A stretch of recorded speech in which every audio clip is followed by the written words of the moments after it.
हरे कृष्ण। आप सब लोगों का स्वागत है भक्ति वैभव कोर्स में। हम सब स्टडी कर रहे हैं श्रीमद् भागवत महापुराण, द्वितीय स्कंद, अध्याय नंबर 1, ईश्वर अनुभूति का प्रथम सोपान, first step in God realization. और हम लोग कल श्लोक नंबर आई थिंक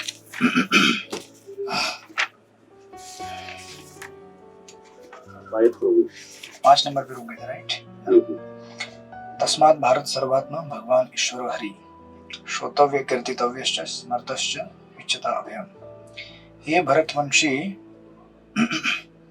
जो समस्त कष्टों से मुक्त होने का इच्छुक है, उसे उन भगवान का श्रवण, महिमा गायन तथा स्मरण करना चाहिए जो परमात्मा, नियंता तथा समस्त कष्टों से रक्षा करने वाले हैं। तो परीक्षित महाराज के जो प्रश्न थे कि जो मरणासन्न व्यक्ति है उसको क्या करना चाहिए और क्या नहीं करना चाहिए। क्या नहीं करना चाहिए श्लोक नंबर 2, 3, 4 में बताया, और क्या करना चाहिए श्लोक नंबर 5 में बताया, राइट। कि आप क्या करो, भगवान हरि का कीर्तन करो, श्रवण करो और उनके बारे में स्मरण करो। इस प्रकार आप भगवान को प्राप्त करोगे, और जब हम भगवान को प्राप्त करेंगे तो फिर संसार का भय नष्ट हो जाएगा। क्योंकि अभी हमें भय इसलिए है क्योंकि हम लोग टेम्परेरी चीजों को पकड़ के रखे हैं। तो भय टेम्परेरी चीजों को पकड़ने की वजह से होता है, क्योंकि वो कभी भी आपसे छीन के भगवान ले सकते हैं, क्योंकि टेम्परेरी है वो। तो अब हमें ऐसी वस्तु को प्राप्त करना है जो टेम्परेरी नहीं है, और वो है भगवान, भगवान की भक्ति। तो उससे आप क्या हो जाएंगे, सारे भय से आप मुक्त हो जाएंगे। और श्रील प्रभुपाद इस एक्चुअली ये जो सेक्शन है, यहाँ से जब आगे बढ़ेगा श्लोक नंबर 5 से लेकर अभी 11 तक, एक्चुअली मैंने आपको लास्ट टाइम कई बार ब्रेकअप नहीं दिया है। आप लोग ब्रेकअप मांग लीजिए, है ना, नहीं तो फिर आपको सीक्वेंस भूल जाएंगे आप लोग क्या चल रहा है। तो इस चैप्टर का भी ब्रेकअप मैं आपको दूंगा। बेसिकली वही विद्यापीठ के जो बुक्स है हमारे भक्ति वेदांत विद्यापीठ के, उसी को फॉलो कर रहा हूँ मैं। तो आपके पास अगर है तो आप डायरेक्टली उसी में देख सकते हैं, या फिर इसको फोटो खींच कर मैं आपको भेज दूंगा तो आप लोग उसको देख पाएंगे। तो श्लोक नंबर 1 से लेकर पहले श्लोक में तो उन्होंने कॉन्ग्रेचुलेट किया उनके प्रश्न को, और 2 से लेकर 4 में क्या नहीं सुनना चाहिए और 5 में क्या सुनना चाहिए, और फिर बेसिकली 5 से 11 भक्ति योगा की महत्व के बारे में बताया है। भक्ति योगा कितना महत्वपूर्ण है। तो मैं आपको उसका फोटो खींच के भेजूंगा तो आप उसमें देख पाएंगे उसका ब्रेकअप। बट ये सेक्शन यहाँ से स्टार्ट होता है 5 to 11।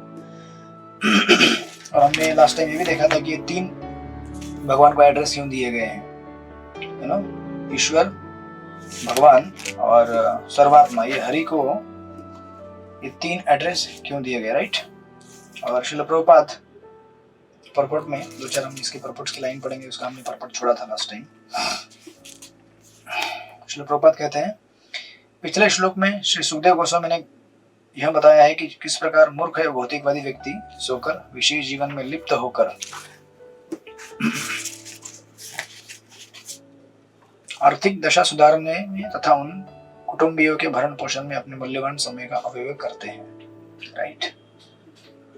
और फिर प्रभुपाद उसको विस्तार से एनालाइज करते हैं कि किस प्रकार अनेक अनेक जन्मों के बाद हमें भगवान की भक्ति करने का मौका मिलता है। Even in this life time अनेक अनेक जगह भटकने के बाद, अनेक अनेक आध्यात्मिक संस्थानों में जाने के बाद, ये हमारे पास एक मौका है कि हमारे हाथ में बोनाफाइड भागवतम आया है, राइट। भागवतम के भी कई वर्जन है, स्पिरिचुअल सर्कल, स्पिरिचुअल लाइफ की बहुत सारे संस्थाएं हैं जहाँ पे हो सकता है बोनाफाइड हो ना हो। अगर हमारा भाग्य अच्छा रहेगा तो हम लोग एक बोनाफाइड संस्था से जुड़ जाते हैं।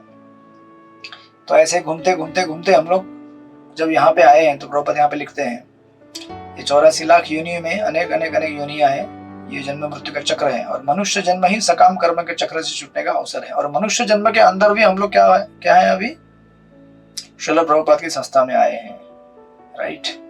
तो कितना बड़ा भाग्य है हमारा। और यदि कोई इस विश्व चक्र से मुक्ति चाहता है तो उसे कर्मी नहीं बनना चाहिए, अर्थात अच्छे या बुरे कर्म के फल का भोक्ता न बनते हुए उसे हर कोई भगवान की प्रसन्नता के लिए करना चाहिए। जो गीता में आपने ऑलरेडी सुना है कि जो भी हम करेंगे, और प्रभुपाद 9.27 तक कोट कर रहे हैं वहां पे, यदस्नाशी यद जुवशित यद तदासी, जो भी हम खाएंगे, जो भी हम कार्य करेंगे, सब कुछ भगवान की प्रसन्नता के लिए करना चाहिए, राइट। जिससे भगवान के निमित्त कर्म करने के लिए आदेश दिया गया है। एंड देन प्रभुपाद लिखते हैं, अतएव सर्वप्रथम मनुष्य को भगवान के विषय में श्रवण करना चाहिए। पूरी तरह छानबीन करके श्रवण कर लेने के बाद मनुष्य को भगवान के कार्यकलापों का महिमा गायन करना चाहिए। और इस तरह से फिर क्या होगा, ऑटोमेटिक स्मरण फॉलो करेगा।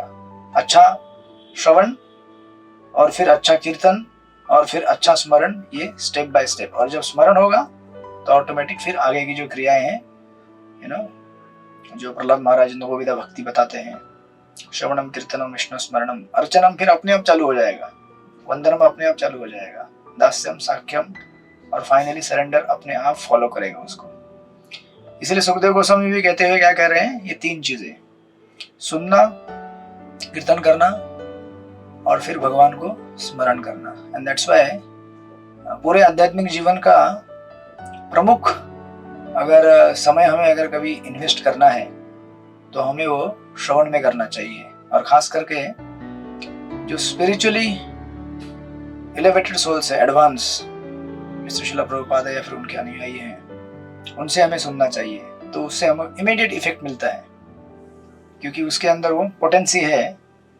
और ऐसे श्रवण से हमारे अंदर भक्ति तुरंत जागृत हो जाती है, राइट। इसलिए प्रभुपाद उसको यहाँ पे एनालाइज एलाबोरेट कर रहे हैं।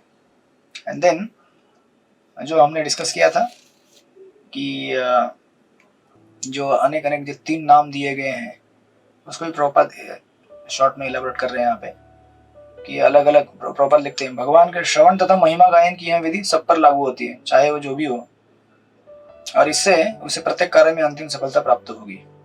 मनुष्य की कई श्रेणियां हैं, कर्मी, ज्ञानी, योगी, राइट। और इन सब के लिए क्या है, भगवान के महिमा गायन, यही सबके लिए क्या है, द बेस्ट प्रोसेस है। अगर उनको इस दुनिया से मुक्त होते हुए अपने अपने इच्छित ध्येय को अगर प्राप्त करना है तो अभी इवन टू द पॉइंट कि ये मतलब संसार का कोई भी व्यक्ति होना, क्योंकि भागवतम तो सबके लिए बोला गया है ना, चाहे वो नॉन डिवोटी हो, डिवोटी हो, कोई भी हो। इवन टू द एक्सटेंट कि ये भागवतम उसके लिए भी है जो सुखी होना चाहता है। वास्तव में देखा जाए तो हम क्या बोलते हैं कि भागवतम डिवोटी के लिए बना है, बट भागवतम उसके लिए बना हुआ है जो सुखी होना चाहता है। और संसार में हर कोई सुखी होना चाहता है, राइट। तो इसका मतलब ये है कि भागवतम एक्चुअली सबको पढ़ाने के लिए है, सबको वितरित करने के लिए। इसलिए श्रील प्रभुपाद की जो किताबें आप वितरित करते हैं, कई बार हमको लगता है कि अरे यार ये तो डिवोटी नहीं है, तो क्या पढ़ेगा। या फिर ये जैसे कोई बोलता है कि ये नेक्टर ऑफ डिवोशन है, ये थोड़ा एडवांस लेवल का बुक है, ये नया आदमी नहीं पढ़ सकता, या फिर नेक्टर ऑफ इंस्ट्रक्शन ये बुक है, ये साधकों के लिए है, नए व्यक्ति के लिए नहीं है। ऐसा नहीं होता है। जो इस संसार में हर कोई सुखी होना चाहता है, वो कोई भी प्रभुपाद की किताब उठाए और पढ़े, उसको प्रक्रिया तुरंत मिल जाएगा, राइट। यूनिवर्सल प्रोसेस है। दैट्स व्हाई ये आगे जब हम पढ़ते जाएंगे कंक्लूड भी उसी में होगा। और भागवतम यहाँ तो ऑलरेडी ऐसा कह ही रहे हैं सुखदेव गोस्वामी। इस प्रकार श्रील प्रभुपाद लिखते हैं अंतिम में, भगवान के श्रवण तथा महिमा गायन से मनुष्य के सारे कार्यकलाप आध्यात्मिक बन जाते हैं। और नहीं करेंगे तो हमारे कार्यकलाप क्या होते हैं, भौतिक बने रहते हैं। क्यों? क्योंकि फिर हम जो कार्यकलाप करते हैं उसमें हम लोग भोक्ता और कर्ता बन जाते हैं। जब हम डेली बेसिस पे सुनते हैं शास्त्र, तो हमें पता चलता है कि हम कितने कॉम्पिटेंट है, हमारा कितना योगदान है, जो हमारा डेली रूटीन एक्टिविटी है उसको एग्जीक्यूट करने के लिए भगवान का कितना हाथ है और हमारा कितना हाथ है, तब हम समझते हैं। और उस कॉन्शियसनेस में जब हम जो भी क्रिया करते हैं तो भगवान को पूरा क्रेडिट देते हैं। अदरवाइज हम लोग क्या करते हैं, सारा क्रेडिट अपने आप ले लेते हैं। एंड दैट्स व्हाई वो हमारे बंधन का कारण बनता है। और इस तरह से भौतिक दुखों की सारी अवधारणाएं पूरी तरह नष्ट हो जाती है ना। अभी ये इतना बताने के बाद 5वें श्लोक तक कि क्या करना चाहिए क्या नहीं करना चाहिए।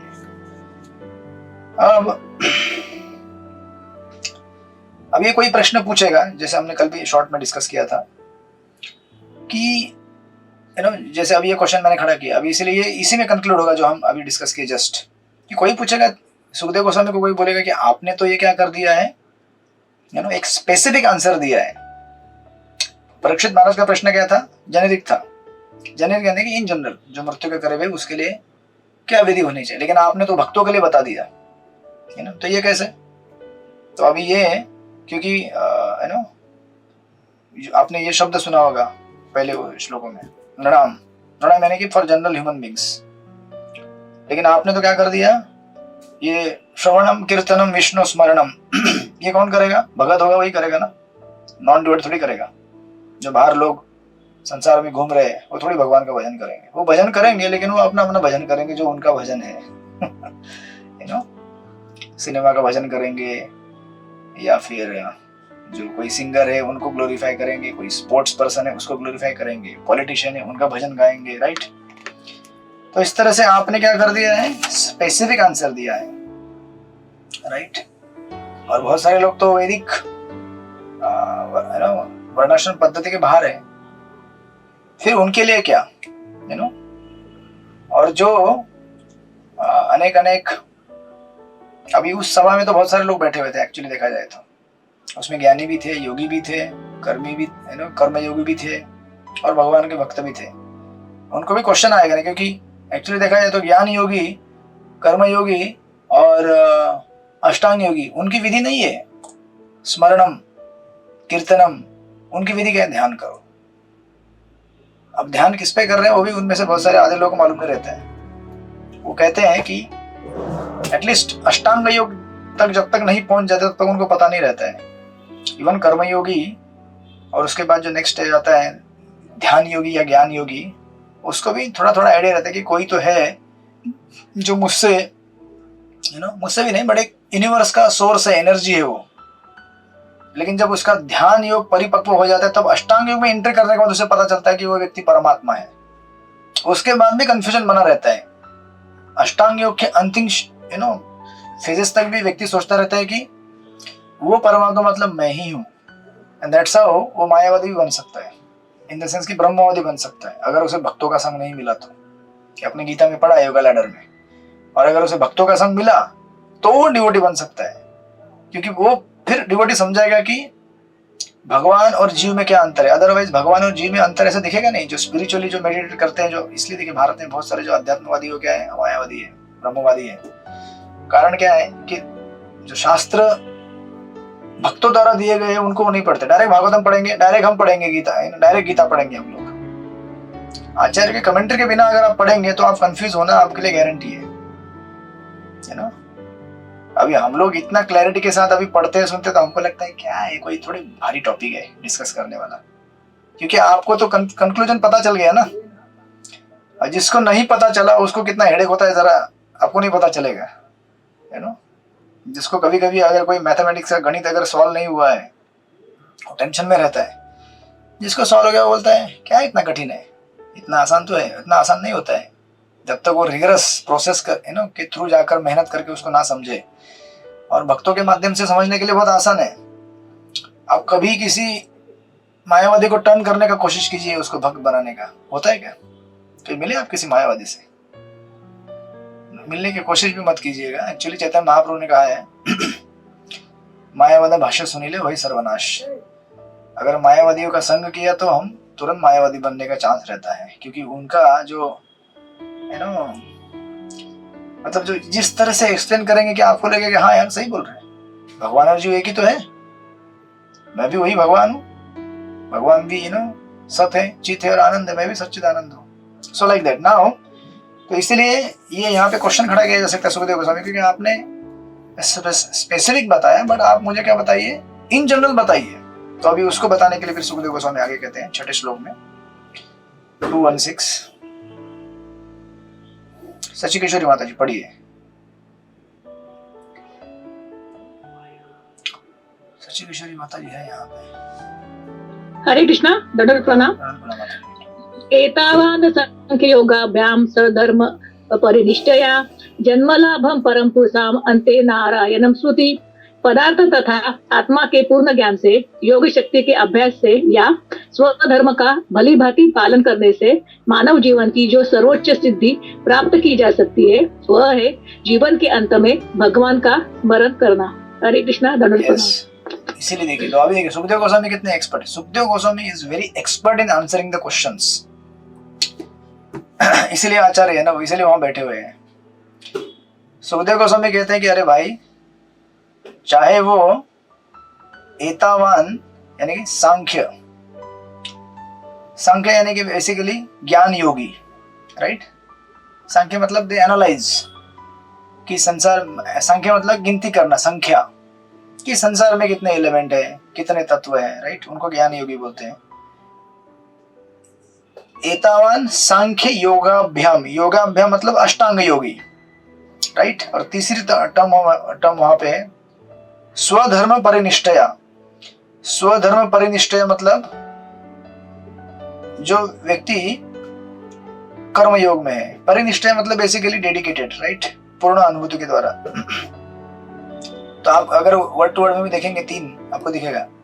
सांख्य मतलब पदार्थ तथा आत्मा विषय पूर्ण ज्ञान, यानी कि ज्ञान योगी हो गया वो। योगाभ्याम मतलब योग शक्ति, यानी कि योगी हो गए वो। और स्वधर्म मतलब विशिष्ट वृत्ति परक कर्तव्य, यानी कि वर्णाश्रम धर्म में अपने अपने स्वभाव से जो कर्म हम करते हैं, ब्राह्मण क्षत्रिय शूद्र वैश्य, और अकॉर्डिंगली उसको फिर धीरे धीरे स्पिरिचुअलाइज करते हुए, अपने कार्य को करते हुए अध्यात्म को प्राप्त करने का प्रयास करते, उन्हें कहते हैं कर्मयोगी, राइट। ये जो 3 व्यक्ति है, क्या हो गया, चक्कर आ गया मधुमती माता जी। अभी भागवतम थोड़ा टेक्निकल होते जाएगा। नहीं प्रभु जी, चक्कर नहीं, वो थोड़ा सा प्रॉब्लम हुई, फ्रैक्चर हुआ हुआ है। अच्छा, ठीक है तो इस वजह से अभी तक आपको टेक्निकल नहीं लग रहा है ना भागवतम? अच्छा लग रहा है प्रभु जी। टेक्निकल मतलब सी, फर्स्ट कैंटो बहुत आसान है समझने के लिए, क्योंकि जस्ट नरेशन, बराबर, स्टोरी बाय स्टोरी है वो, और सेक्शन बाय सेक्शन मतलब इजी है, और प्रभुपाद के पर्पस भी बहुत सुंदर है पढ़ने के लिए। तो अभी सेकंड कैंटो जब चालू होगा, खास करके अभी ये 11 श्लोक के बाद टेक्निकल मैटर थोड़ा चालू हो जाएगा। बट आप उसमें टेंशन मत लेना कि अभी ये टेक्निकल हो गया तो अभी गणित है क्या, अभी हमें समझ में नहीं आ रहा है। इसलिए देखिए, ये जो टर्म यहाँ पे आ रहे हैं बार बार, ये अलग अलग टर्म्स यहाँ से आना चालू हो गए हैं। कर्म योगी, ज्ञान योगी, अष्टांग योगी, ये सब आपको मालूम है, मुझे उम्मीद है आपने गीता में पढ़ा हुआ है, योगा लैडर में पढ़ा हुआ है, प्रथम 6 अध्याय में। सबको पता है ना ये सब सारे टर्म्स, कि नहीं पता है? इन जनरल इंफॉर्मेशन है आपको। ज्ञान योगी है, आपको पता है ज्ञान योगी कौन होते हैं, और जो दूसरे योगी होते हैं वो पता है आपको, और क्या है वो अपना कर्म योगी, ये सब आपको पता है ना इन जनरल। तो चाहे व्यक्ति कोई भी हो, ज्ञान योगी हो, कर्म योगी हो, या अष्टांग योगी हो, इन सब के लिए जीवन की परमोच्च गति क्या है?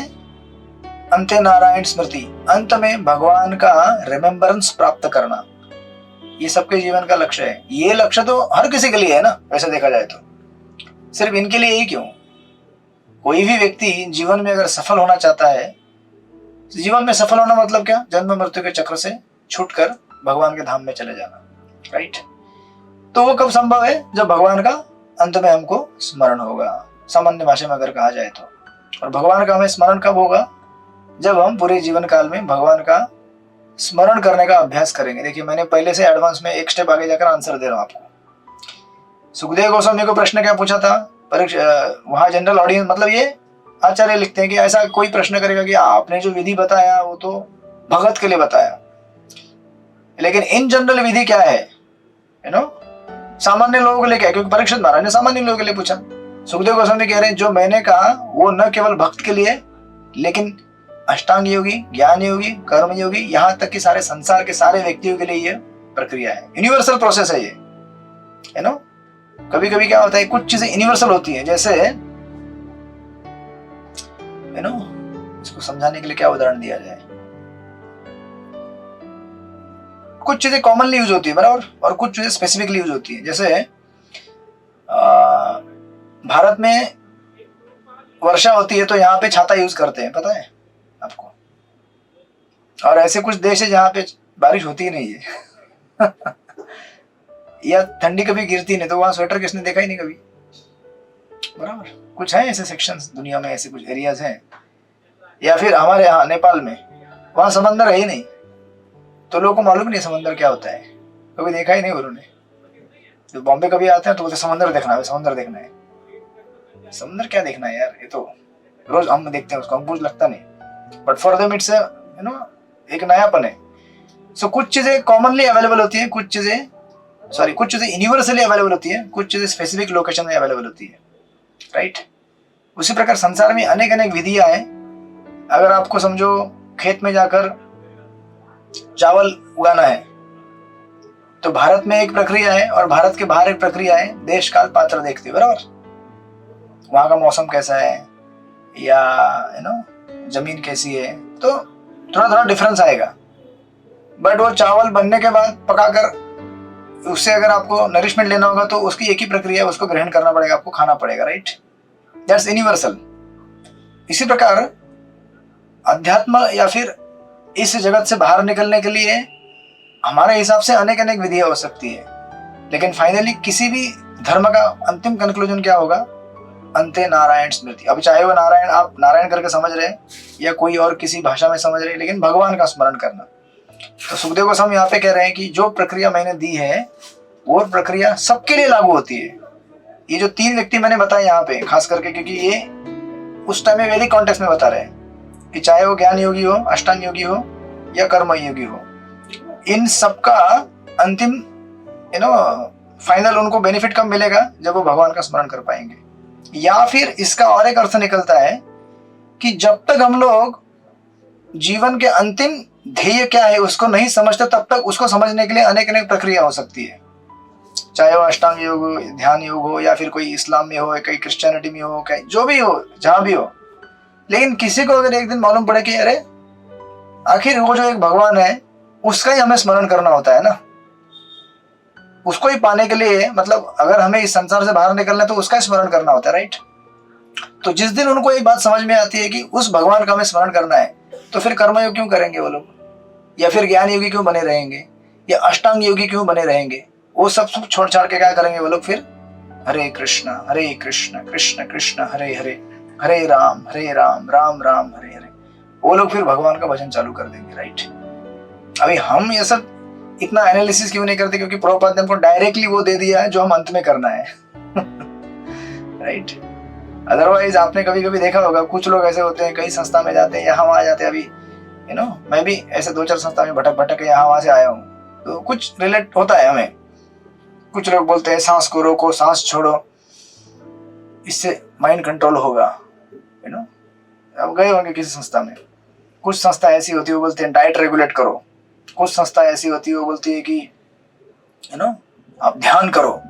किसके ऊपर ध्यान करो, निर्विकार जो अग्नि है, मतलब जो रोशनी है दिखती है, देखा होगा आपने, ब्रह्मा कुमारी में यहाँ गए होंगे, बोलते हैं यहाँ लाइट है, उस लाइट के ऊपर उनका मेडिटेशन रूम भी ऐसे रहता है, राइट। तो अनेक अनेक लोगों की अनेक अनेक विधि है, बट जब आपको पता चलेगा कि अरे आखिर हम किसको पाने का प्रयास कर रहे हैं, उस भगवान को पाने का प्रयास कर रहे हैं, और उसके माध्यम से हम सक्सेस होंगे हमारे इस जगत से बाहर निकलकर आध्यात्मिक जगत में, या फिर सुखी होने के प्रयास में, तो फिर डायरेक्टली उसका नाम क्यों न लिया जाए। आप समझ गए कि नहीं। जिसको पाने के लिए हम लोग अनेक अनेक विधियों का प्रक्रिया फॉलो कर रहे हैं, इनडायरेक्टली अगर उसी का डायरेक्टली नाम लेंगे तो कितनी आसानी से मिल जाएगा हमको। तो डायरेक्टली उसका नाम लो ना भाई। सुखदेव गोस्वामी यही बोलना चाहते हैं कि डायरेक्टली उसी का नाम लो ना, इसे विधियां करने की क्या जरूरत है, आखिर अंत में आपको तो भगवान का स्मरण करना है, राइट। तो इसलिए एक तरह से यहाँ पे कहा गया है कि जब तक आपको ये समझ में नहीं आता कि आध्यात्मिक मेरे जीवन का लक्ष्य क्या है, तब तक अनेक अनेक प्रक्रियाएं हो सकती है, ज्ञान योग, अष्टांग योग, ध्यान योग, फलाना फलाना फलाना, बहुत सारे जैनिज्म, बुद्धिज्म, इस्लाम, क्रिश्चियनिटी, बहुत कुछ हो सकता है। लेकिन आपको पता चले अंत में कि अरे आखिर मुझे भगवान को प्राप्त करना है, तो फिर डायरेक्टली भगवान का नाम लो ना, तो फिर वो चाहे अल्लाह का नाम लेगा, चाहे गॉड बोलेगा, जीवोवा बोलेगा, जो भी बोलेगा, या फिर उसको समझ में आया कि इन सारे नामों में अनेक अनेक भगवान के नाम है, उसमें प्रमुख नाम है हरे कृष्ण कृष्ण कृष्ण हरे हरे, हरे राम राम राम हरे हरे। तो फिर वो क्या करेगा, भगवान का नाम स्मरण करना चालू करेगा, राइट। और इसीलिए वो क्या करेगा फिर, इन सारे जो बाकी जो जन्म लाभम परम पुंसाम अंते नारायण स्मृति, तो क्या कर देगा, बाकी जितने भी प्रक्रियाएं हैं उन सारी प्रक्रिया को क्या करेगा, फुल स्टॉप लगा देगा और वो भगवान का फिर स्मरण करने के लिए बैठ जाएगा। इसलिए प्रभुपाद ने ट्रांसलेशन सटीक और सिंपल दिया है, बट विश्वनाथ चक्रवर्ती ठाकुर के दूसरे कमेंट्रीज में पढ़ने के बाद आपको थोड़ा सा एनालिसिस देते हैं, बट दैट्स ओके। प्रभुपाद पर्पट में लिखते हैं, नारायण दिव्य परम पुरुष है जो इस भौतिक सृष्टि से परे हैं, राइट। एंड देन प्रभुपाद इसको बिल्टअप करते करते करते करते करते अब देखिए आगे प्रभुपाद कैसे जाती है बीच में। मनुष्य को सांख्य दर्शन से जो पदार्थ तथा आत्मा के पृथक पृथक करता है, अथवा योग शक्ति के अनुशीलन से जिससे मनुष्य का ब्रह्मांड के भीतर या बाहर के किसी ग्रह तक पुष्ट में समर्थ बनता है, या धार्मिक कर्तव्य पालन करने से सर्वोच्च सिद्धि प्राप्त हो सकती है, बशर्ते कि मनुष्य नारायण स्मृति अथवा अवस्था को अर्थात भगवान के निरंतर स्मरण की अवस्था को प्राप्त कर ले, राइट।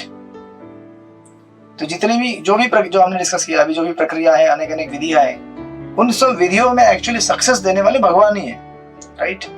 अगर हमें मालूम पड़ जाए ये, तो हम डायरेक्टली उनका नाम ले सकते हैं। और प्रभुपाद आगे लिखते हैं, यह शुद्ध भक्त की संगति से संभव है, क्योंकि भक्त समस्त ज्ञानियों, योगियों या कर्मियों के दिव्य कार्यकलापों को शास्त्रोनुमोदित वृत्तिपरक कार्यों से सांझ संवार सकता है, राइट। फिर प्रभुपाद ने उदाहरण भी दिए हैं कि अभी ये एक्चुअली प्रभुपाद क्या करते हैं, हमेशा एक स्टेप अहेड रहते हैं। तो अगले श्लोक में जो पूछने वाला है प्रश्न, उसका उत्तर इसमें दे रहे, तो हम पहले हम उस श्लोक में जाते हैं, फिर आगे इसमें आएंगे, राइट। तो अभी इतना बताने के बाद and then of course Prabhupada फिर परपोर्ट में लिखते हैं, या लास्ट की 3 लाइन में देखिए प्रभुपाद लिख रहे हैं,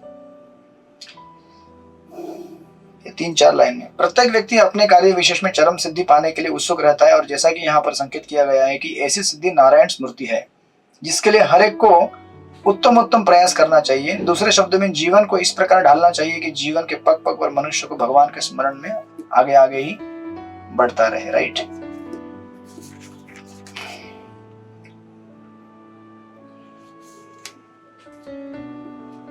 तो एक्चुअली अगर आप गीता में देखेंगे, भगवान गीता में क्या कहते हैं, माम अनुस्मरम युद्धच, अनुस्मरम युद्धच, यानी कि मेरा स्मरण करो और मेरी सेवा करते रहो। तो एक जगह है ना, बलराम शक्ति प्रभु का लेक्चर सुन रहा था मैं, वो दूसरे एक डिवोटी को कोट कर रहे थे, बाल गोविंद प्रभु को।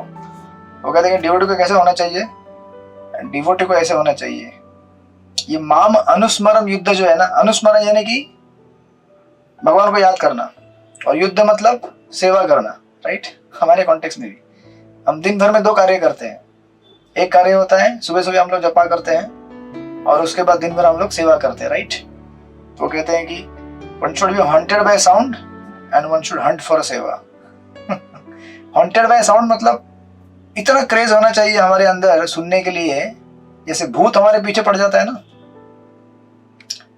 हम बोलते हैं ना भूत ने पकड़ लिया इसको, तो इतना ये होना चाहिए कि हम लोग सुनने के लिए हमेशा लालायित है, मुझे सुनना है, मुझे सुनना है। थोड़ा टाइम मिल गया रेडियो चालू कर दिया, थोड़ा टाइम मिल गया कुछ लेक्चर लगा दिया, थोड़ा टाइम मिला कुछ बुक खोल लिया, क्योंकि ये इंस्ट्रक्शन है अर्जुन के लिए। माम अनुस्मरम युद्धच, वही इंस्ट्रक्शन हमारे लिए है। अगर हम भगवान को प्राप्त करना चाहते तो हमें जीवन काल में ये करना पड़ेगा। अनुस्मर, ये नहीं कहा कि खाली अनुस्मर, युद्ध नहीं करना। तो आप मुझे याद भी कीजिए, सेवा मत रोकिए, सेवा करते रहना है। तो हंट फॉर सेवा मतलब सेवा ढूंढते रहिए, कहाँ सेवा मिलेगा, कहाँ सेवा मिलेगा, राइट। इस प्रकार अगर हम अपने जीवन को ढालेंगे, जो प्रभुपाद यहाँ पे कह रहे हैं कि हमें अपने जीवन को इस प्रकार ढालना चाहिए कि पग पग पर मनुष्य भगवान के स्मरण में आगे आगे ही बढ़ता रहे। ये कैसे संभव है, जब हम लोग साउंड से हॉन्टेड हो जाएंगे, सुनना है सुनना है, और सेवा के लिए हंटिंग करते रहेंगे, सेवा चाहिए सेवा चाहिए, राइट। तो हम लोग उस पग पर आगे आगे बढ़ते चले जाएंगे, राइट। और प्रभुपाद एक्चुअली आगे पहले कहते भी हैं कि एक्चुअली ये जो 3 यहाँ पे डिस्क्राइब किया गया है, सांख्य, ज्ञान योगी, अष्टांग योगी या फिर कर्म योगी, इन तीनों को भी एक दिन ये उनकी जो प्रक्रिया है उनको रोकना ही पड़ता है और भक्ति योग में आना ही पड़ता है परम सिद्धि प्राप्त करने के लिए। क्यों? क्योंकि जैसे इस श्लोक में कहा गया है कि अंत्य नारायण स्मृति, अंत में भगवान नारायण की स्मृति प्राप्त करना ही क्या है, जीवन का लक्ष्य है। अब वो लक्ष्य कैसे प्राप्त होगा? जब ये लोग जीवन भर में नारायण का स्मरण करेंगे, जब अभ्यास करेंगे महामंत्र बोलने का जीवन भर में, तो अंत में महामंत्र आएगा ना, नहीं तो महामंत्र कैसे आएगा? तो इनडायरेक्टली ये अगर देखा जाए तो इन लोगों को भी अपनी प्रक्रिया रोक कर भगवान का भजन ही करना पड़ता है, चाहे वो ज्ञान योगी हो, अष्टांग हो या कर्म योगी हो। एक स्टेप में आने के बाद उनको भक्ति में एंट्री करना ही पड़ेगा, नहीं तो लास्ट में भगवान का स्मरण नहीं होगा। इसलिए ये प्रोसेस क्या है, यूनिवर्सल है। आप लोगों को समझ में आया कि नहीं समझ में आया? परेशानी की बात है, समझ में आया कि नहीं आया? नहीं समझ में आया आपको? कुछ भी नहीं समझ में आया? अच्छा, किसको समझ में आया हाथ ऊपर कीजिए।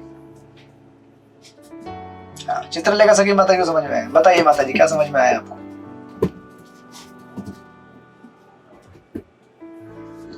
यहाँ पे प्रभुपाद बताते हैं कि हम कौन से प्रोसेस से जाए, लेकिन अंतिम नारायण स्मृति होना चाहिए, भगवान का स्मरण करना चाहिए। तो अगर हम अलग अलग पाथ से जाएंगे तो वो बहुत डिले प्रोसेस है, बहुत लंबा प्रोसेस। अगर डायरेक्ट भगवान की भक्ति करेंगे भक्ति योग द्वारा तो हम जल्दी भगवान को पा सकते हैं और अंत समय भगवान को याद कर सकते हैं। करेक्ट। यानी कि कहने का अर्थ ये है, देखिए बरसाना की माता जी, प्रश्न क्या है परीक्षित महाराज का कि जो व्यक्ति मृत्यु के करीब आया है उसको क्या करना चाहिए। सुखदेव गोस्वामी ने उत्तर दिया, उसको भगवान का स्मरण करना चाहिए और आलतू फालतू की चीजें यहाँ वहाँ नहीं सुनना चाहिए। जो टीवी मूवी सिनेमा जो चलता है या गांव घर गली में जो कट्टे में बैठकर चिटचाट होता है वो सब नहीं करना चाहिए।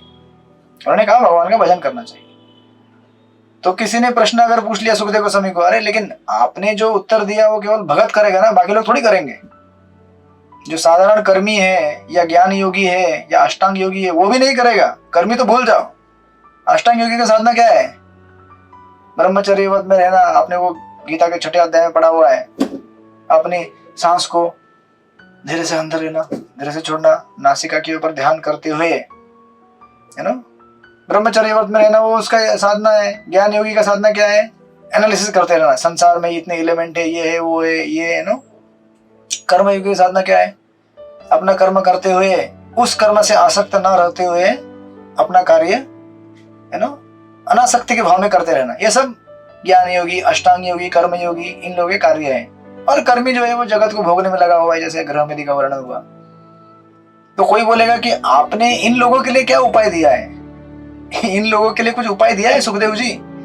आपने जो कहा वो तो केवल भक्त करेगा, श्रवणम कीर्तनम विष्णु स्मरणम, है ना, जो 5वें श्लोक में कहा गया। तो इसका उत्तर देने के लिए ये 6ठा श्लोक है सुखदेव गोस्वामी का। प्रसन्न केशव माता जी समझिए ठीक से इसको। तो सुखदेव गोस्वामी का उत्तर क्या है? अरे भाई ऐसा नहीं है कि केवल भगत लोग ही इसका भजन करके सिद्धि प्राप्त, यहाँ तक कि जैसे चित्रलेखा सखी माता जी कह रही है, यहाँ तक कि ये जो कौन है, ये सांख्य योगी, सॉरी सांख्य यानी कि ज्ञान योगी, योगी यानी कि योगी अष्टांग योगी, और स्वधर्म परिनिष्ठित, स्वधर्म यानी कि जो कर्म योगी अपने अपने धर्म का पालन करते हुए अनासक्ति भाव में इस जगत का, इन जगत में रहते, इन लोगों के लिए भी अंतिम उपलब्धि क्या है? जीवन की सबसे परम सिद्धि क्या है? भगवान को लास्ट में याद करना, अंत्य नारायण स्मृति। यानी कि सुखदेव गोस्वामी कहना चाहते कि मैंने जो प्रक्रिया दिया है वो प्रक्रिया केवल परीक्षित के लिए नहीं है, भक्त के लिए नहीं है, ये हर किसी व्यक्ति के लिए है जो जीवन में परम सिद्धि प्राप्त करना चाहता है। और परम सिद्धि क्या है? भगवान का नाम स्मरण करना। तो अगर भगवान का नाम स्मरण करना भगवान की परम सिद्धि है, तो फिर ये जितने भी लोग हैं, चाहे अष्टांग योगी हो, ज्ञान योगी हो या कर्म योगी हो या कोई साधारण कर्मी हो, इन लोगों को एक दिन अपनी अपनी प्रक्रियाएं रोक कर हरे कृष्ण चैंटिंग करने पे आना पड़ेगा उनको। तभी इनको परम सिद्धि प्राप्त होगी। नहीं तो कितने भी आप बड़े अष्टांग योगी बने रहो, लेकिन लास्ट में भगवान का स्मरण नहीं हुआ तो क्या होता है? आप अगला और एक जन्म लोगे, और जहां आपने स्पिरिचुअल जितना भी आपने प्रोग्रेस किया है, अब जैसे भरत महाराज है, भरत महाराज तो भगत थे, उन्होंने भक्ति किया था भरपूर, लेकिन उनको भगवान का स्मरण नहीं हुआ अंत में, तो क्या करना पड़ा उन्हें? और एक जन्म लेना पड़ा, राइट। तो ये जितने भी अध्यात्मवादी हैं, चाहे वो ज्ञान योगी हो, अष्टांग योगी, कर्म योगी, इनका फायदा यह है कि इस लाइफ टाइम में पूरा नहीं हुआ तो अगले लाइफ टाइम में उनको स्पिरिचुअल फैमिली में जन्म मिलेगा। सूचनाम श्रीमताम गृहे योग भ्रष्ट अभिजायते, फिर वहां से वाला कंटिन्यू करेंगे। और जब तक भक्त का संग नहीं मिलता है तब तक उनको परम सिद्धि नहीं मिलेगी जीवन की, क्योंकि भगत ही मिलके उनको बताएगा कि अंत्य नारायण स्मृति यही जीवन का लक्ष्य है। प्रभु आप चाहे अष्टांग योगी हो या कोई भी हो, या साधारण कर्मी जिसको संसार में सुख प्राप्त करना है, आप सुख तभी भी प्राप्त नहीं कर पाओगे जब तक आप भगवान का भजन नहीं करोगे। ये तो तथ्य है। अभी तो आप जो सुख भोग रहे हो क्या है? माया जनित सुख है, तो सुख नहीं है वास्तव में। आप भ्रम में सोच रहे हैं कि सुख भोग रहा हूं मैं, लेकिन सुख है नहीं बेटा। सुख पाना है तो भगवान का नाम स्मरण करो, राइट। इस तरह से सुखदेव गोस्वामी कहते हैं कि जो प्रक्रिया मैंने दिया है वो प्रक्रिया सबके लिए है, यूनिवर्सल है। अच्छा, अगर कोई व्यक्ति भूखा है तो चाहे वो अमेरिकन हो, पाकिस्तानी हो, रशियन हो, यूक्रेन वाला हो, कहीं का भी हो, महाराष्ट्रियन हो, पंजाबी हो, दिल्ली वाला हो, अगर उसको भूख लगी तो क्या करना पड़ता है? उसको अपने सारे काम रोक कर जो भी टिफिन बॉक्स आया होगा उसको खोलना पड़ता है और खाना पड़ता है। वो ये नहीं बोल सकता मैं महाराष्ट्रियन हूं, मेरी प्रक्रिया अलग है भाई, भूख लगेगी तो मैं क्या करता हूँ? हवा की तरफ देखता हूँ। गुजराती बोलेगा मैं सो जाता हूँ, पंजाबी बोलेगा मैं घूम के आता हूँ। ऐसा नहीं होता है ना। Process is universal for everyone. जैसे मैंने इसलिए कई उदाहरण देने का प्रयास किया था कि कुछ चीजें यूनिवर्सल है, उन चीजों को पालन किए बिना हम जो हम प्राप्त करना चाहते हैं उसे प्राप्त नहीं कर पाएंगे। समझ में आया? थोड़ा बहुत अभी समझ में आया? विमल मधुमती माता जी, आपको समझ में आया? जो लोग ऑफलाइन है, सॉरी मतलब ऑफलाइन मतलब ऑनलाइन है लेकिन जिनके वीडियो ऑफलाइन है उनको समझ में आया कि नहीं? पांडव सखी माता जी कहाँ है?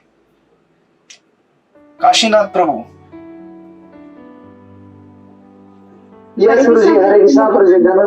दोनों को समझ में आया? नहीं प्रभु जी, मेरी सिर से पार गया अभी, मैं झूठ नहीं बोलूंगा। आपको नहीं समझ में आया? पर जी एक्चुअली ध्यान कहीं और था, मैं दुकानदारी में बैठा हूँ। ठीक है तो ठीक है, आपके लिए फिर अलग से रिपीट आप क्लास सुन लीजिएगा, जो रिकॉर्डिंग भी मिलेगा आपको। तो हाँ मैं सुन लूंगा पर जी। और यस ओके, तो इस तरह से देखिए, अभी आप जहां भी आपको कहीं समझ में नहीं आया तो मुझे रोक के पूछिए, नहीं तो आगे का सेक्शन आपको बाउंसर जाएगा। मैं ये नहीं चाहता कि आपको बाउंसर चला जाए। आप समझिए, थोड़ा समय लिया तो कोई बात नहीं, हम तो एकदम आराम से ही कर रहे हैं ना, भाई थोड़ी अपने को कहीं जाने की, है ना? बराबर ना सृष्टिपति प्रभु? मैंने इंग्लिश वालों को बोल दिया है, आपका थर्ड कैंटो चलेगा तो हमारा सेकंड कैंटो चलेगा, आपका फोर्थ चलेगा तो हमारा थर्ड चलेगा।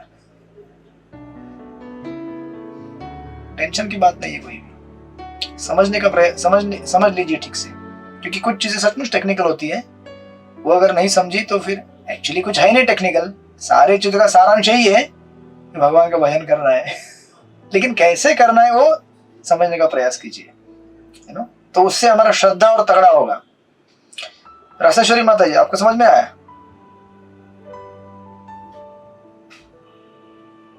थोड़ा थोड़ा आया प्रभु।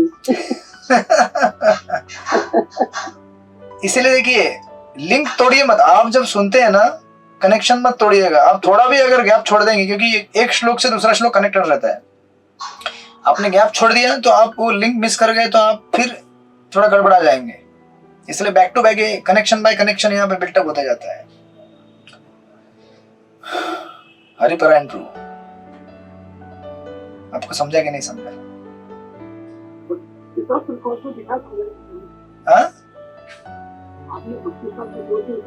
हाँ, भक्ति शास्त्री पढ़ाया था, मतलब डिस्कस किया था आपके साथ, हम सब ने एक साथ पढ़ाई किया था। Yes yes. तो इन सिंपल भाषा, साधारण भाषा में सुखदेव गोस्वामी का जो प्रश्न था, सॉरी परीक्षित महाराज के प्रश्न का उत्तर सुखदेव गोस्वामी ने एक भक्त के लिए दिया, लेकिन बाकी लोग पूछने लगे कि सबके लिए बताओ भाई। तो सबके लिए उन्होंने बता दिया कि सबके लिए है ये। भूख लगेगी तो वो बराबर भोजन लेगा ही लेगा, सबके लिए यूनिवर्सल है। कोई टायर ट्यूब नहीं खाएगा फैक्ट्री में, वो भोजन ही खाएगा, राइट? It's universal process.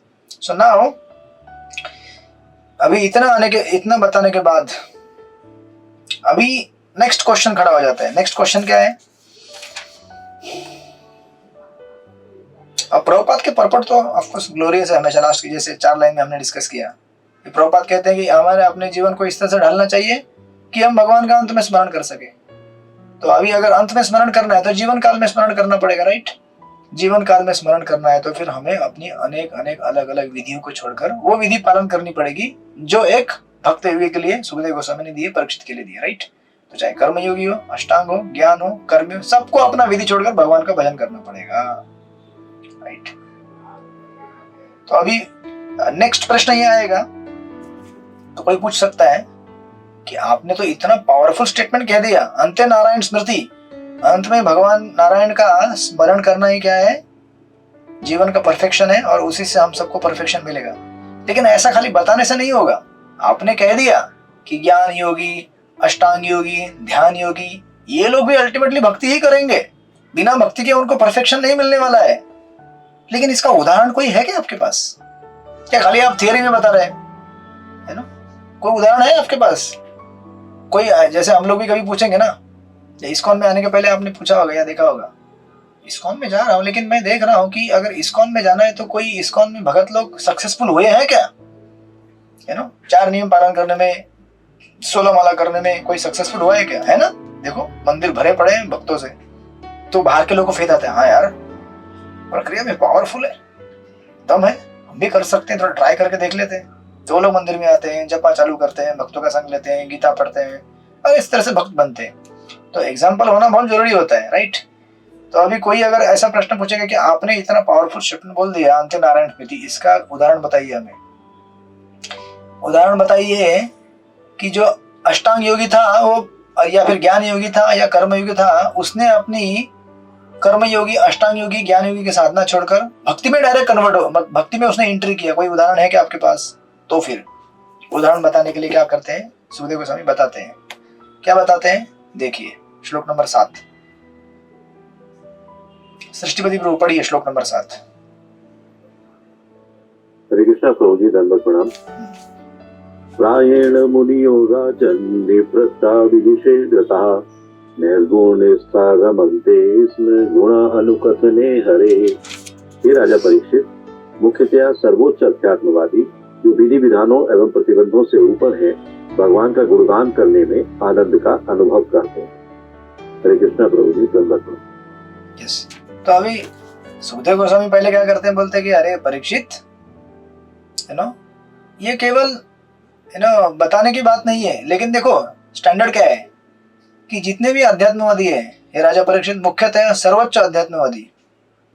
अभी सर्वोच्च अध्यात्मवादी मतलब क्या? जो विधि विधानों एवं प्रतिबंधों से ऊपर है। अच्छा, विधि विधानों एवं प्रतिबंधों से ऊपर कौन होता है? ज्ञान योगी, जो गीता के 6 अध्याय में बताया गया है, पहले खास करके 3 और 5वें और 6ठे अध्याय में बताया गया है। विधि विधान मतलब क्या? ये करना है, ये नहीं करना है, राइट। वो विधि विधान बनाए गए हैं किसके लिए? इस संसार में रहने वाले व्यक्ति के लिए बनाए गए विधि विधान है। लेकिन कुछ अध्यात्मवादी ऐसे हैं जो इन विधि विधानों के परे हैं, उनको कुछ उस विधि विधानों का पालन करने की आवश्यकता नहीं है। मतलब उनको वर्णाश्रम धर्म के अंदर जो स्ट्रक्चर, जो विधि विधान है, उसको पालन करने की जरूरत नहीं, क्योंकि वो उसके परे जा चुके हैं, राइट। ऐसे अध्यात्मवादी वो भी क्या करते हैं? भगवान का गुणगान करते हैं। मतलब इनडायरेक्टली कह रहे हैं कि जो ज्ञान योगी हैं वो भी भगवान का गुणगान करते हैं, राइट, और उसका गुणगान करने में आनंद का अनुभव लेते हैं, राइट। ये उन्होंने यहाँ पे कहा है, इसलिए वो शब्द क्या, जो नैर्गुण्य यानी कि प्रकृति के 3 गुणों के परे जो गए हैं। तो इनडायरेक्टली ये क्या कहा गया है यहाँ पे?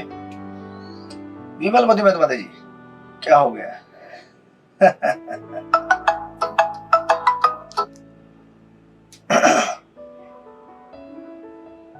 नहीं समझा तो पूछिए, बोलिए, क्या जिज्ञासा है आपकी? नहीं प्रभु जी, अभी चल रहा, अभी 6 श्लोक तो समझ में आ गया, 7 अभी आप करा रहे हैं तो आ जाएगा। Yes, yes. थोड़ा हाँ जी।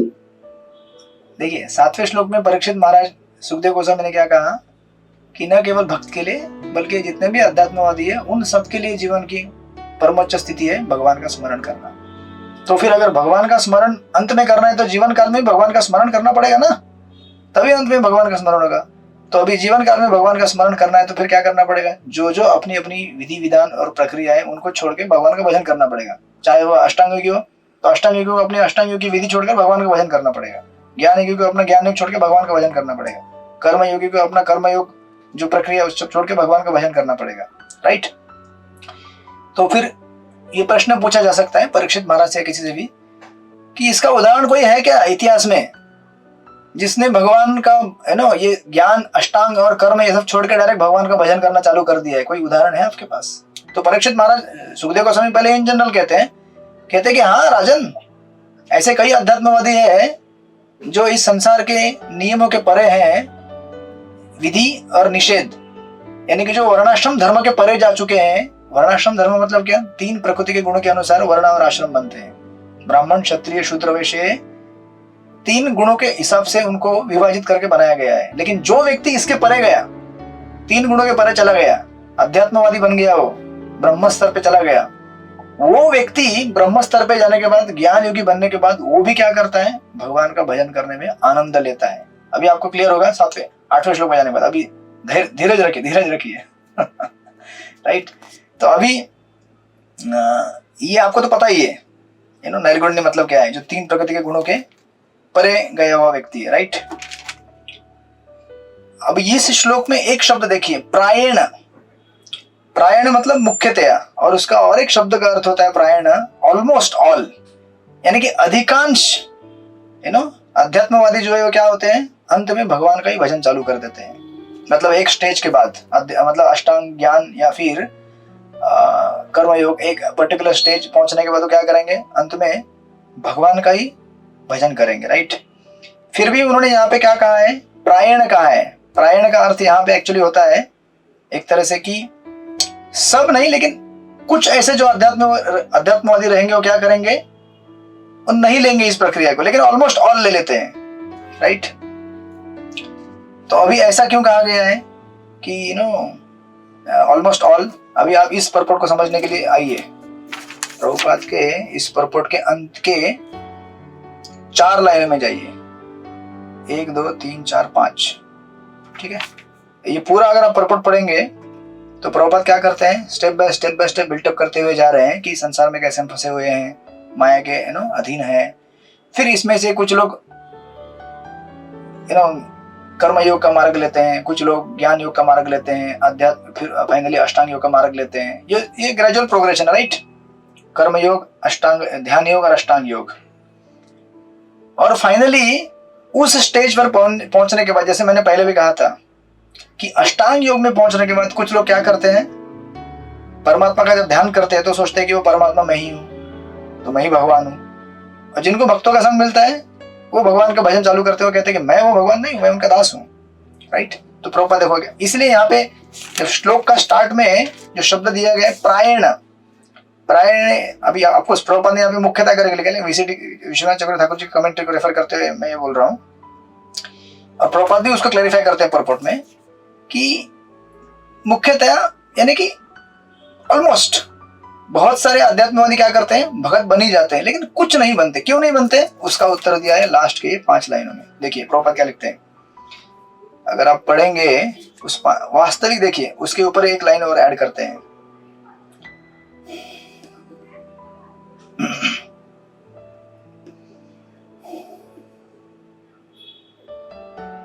किंतु कुछ लोग ऐसे भी हैं जो सर्वोच्च अध्यात्मवादी न होकर उनसे निम्न स्तर पर होते हैं और जो भगवान के दिव्य कार्यकलापों के वर्णन में रुचि नहीं दिखाते। प्रत्युतः वे भगवान के ऐसे कार्यकलापों की व्याख्या भगवान में तदाकार होने के उद्देश्य से करते हैं। आपको समझ में आया इससे क्या क्या आंसर मिल रहा है आपको? जैसे ये पिछले वाले श्लोक से कनेक्ट कीजिए 7वें। हर किसी को अपने जीवन की परम सिद्धि अगर प्राप्त करनी है तो उसे भगवान का भजन करना ही पड़ेगा, चाहे वो ज्ञान योगी हो, अष्टांग योगी हो या कर्म, कोई भी हो, बराबर। ये तो हमको क्लियर हो गया है।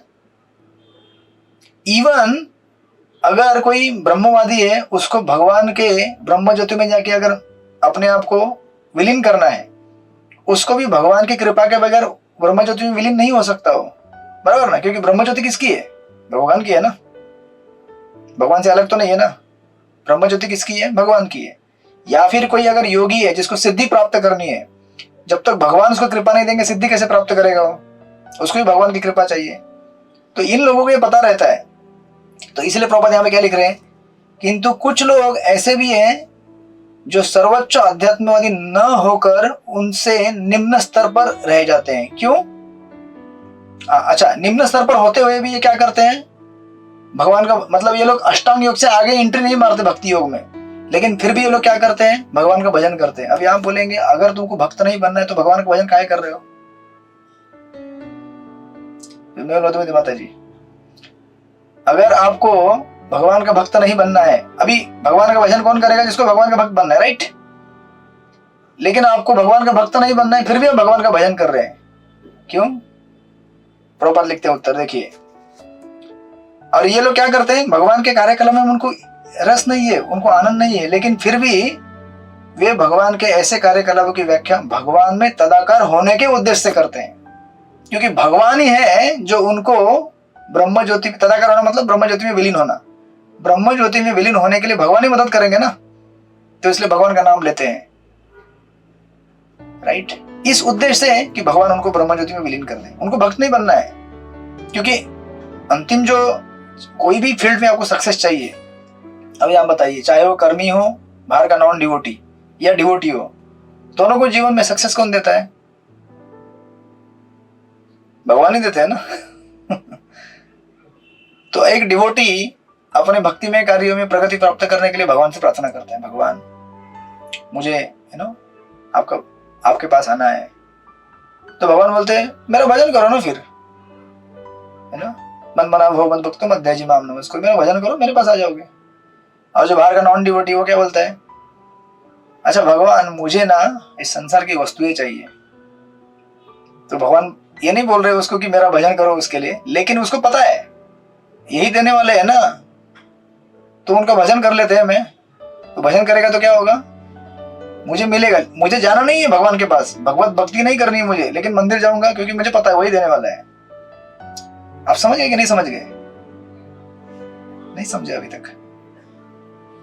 चित्र लेकर के मत, आप समझे कि नहीं अभी? मुझे आगे आपसे बाद में बात करता हूं।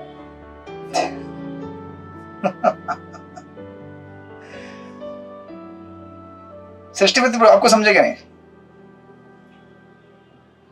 यस प्रभु जी। क्या समझा बताइए? वो कर्मी ही है ना जो कि किसी फल के उद्देश्य से भगवान के पास जा रहा है, लेकिन जा तो रहा है भगवान के पास, मंदिर ही जा रहा है ना। हाँ। भले वो भक्त नहीं बनना चाहता, लेकिन वो स्वार्थ के लिए जाता है, स्वार्थ भाव से नहीं जा रहा, भक्त निस्वार्थ भाव से जाता है। यस, तो इसीलिए इस श्लोक में कहा गया है प्रायण। सुखदेव गोस्वामी क्या कह रहे हैं कि परीक्षित आप पूछ रहे हैं कि ऐसे कोई उदाहरण है क्या संसार में जो अपने अपने मार्ग को छोड़कर भगवान का भजन, भगवान के भक्त बन गए हैं, मतलब कर्म योग, अष्टांग योग, ध्यान योग छोड़कर। तो परीक्षित महाराज कह रहे हैं, सुखदेव गोस्वामी कह रहे हैं, अरे यार पूरा संसार ही इस उदाहरण से भरा हुआ है, कुछ लोगों को छोड़कर। वो कुछ लोग मतलब कौन है जो आप बोल रहे हैं सृष्टिपति प्रभु?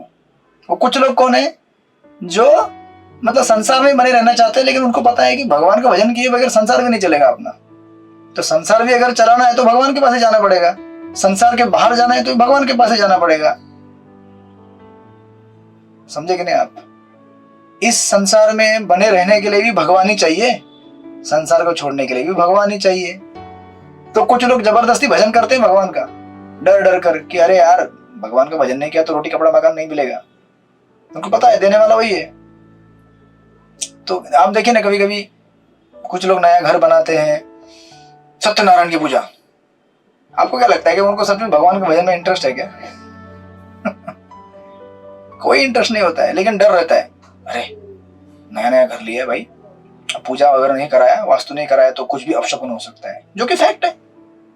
शास्त्रों में ये दिया है स्टेप बाय स्टेप। शास्त्र चाहते हैं कि ये बहाना लेकर वो व्यक्ति कम से कम भगवान, बहाना मतलब बहाना नहीं है एक्चुअली, इस तरह से ही सृष्टि का अरेंजमेंट है कि किसी भी कार्य में सफलता चाहे तो भगवान का कृपा चाहिए आपको। तो नया गाड़ी आप लेके आते तो क्या मंदिर में लेके आते उसको माला लगाने के लिए, आरती उतारने के लिए। गाड़ी का भी आरती उतारते लोग, पता है क्या ना आपको? नए नए कार लेके आते, हमको बुलाते हैं भगत लोग, आइए नया गाड़ी आया। क्या करना नया गाड़ी आया तो? नहीं, थोड़ा नया गाड़ी आया, थोड़ा पूजा करवा दीजिए, एक नारियल फोड़ दीजिए, थोड़ा आरती उतार दीजिए, हम देंगे ना दक्षिणा आपको, 1000 रुपया देंगे आपको। गाड़ी रहता है 20 लाख का, डोनेशन 5000 1000 का देके जाते हैं। क्यों?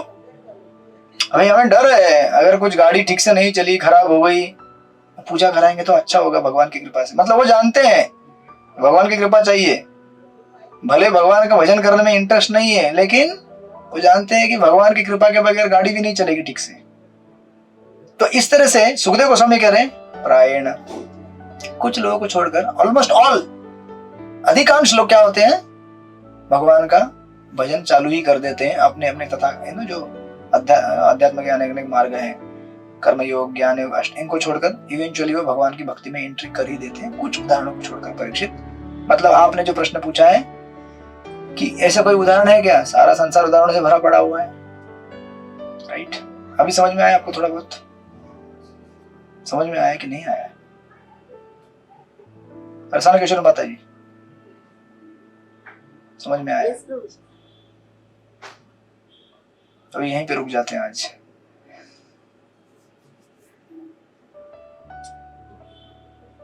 अब मैं रिकैप करता हूं, 2 मिनट दीजिए और कल वापस रिकैप करूंगा, मतलब नेक्स्ट टाइम जब हम कनेक्ट हो जाएंगे। ज्यादा कॉम्प्लिकेटेड नहीं है, इट्स वेरी सिंपल। आप लोग ना वो टर्म से डरिए मत, अनेक खतरनाक टर्म्स में बोला गया है, सारांश सिंपल है।